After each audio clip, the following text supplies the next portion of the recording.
जिंतूर आगाराच्या परभणी जिंतूर अमळनेरला जाणाऱ्या बसला गळती लागल्याने प्रवाशांना हातात छत्री घेऊन प्रवास करावा लागला। गळक्या बसमधून त्रास सहन करत प्रवाशांना प्रवास पूर्ण करावा लागला।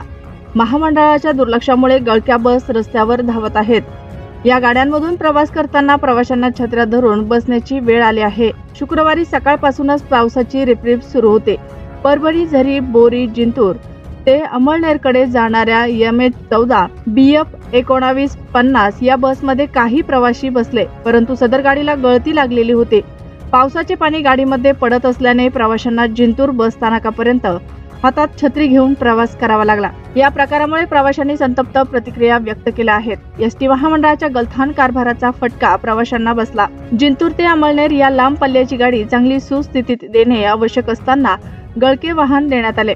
बसमध्ये पाणी टपकत असल्याने सीट ओल्या झाल्या, तर काही प्रवाशांनी पावसापासून वाचण्यासाठी हातात छत्र्या घेतल्या। जिंतूर आगारातून धावणाऱ्या लांब पल्ल्याच्या गाड्या चांगल्या सुस्थितीत असाव्यात अशी मागणी प्रवाशांमधून होत आहे।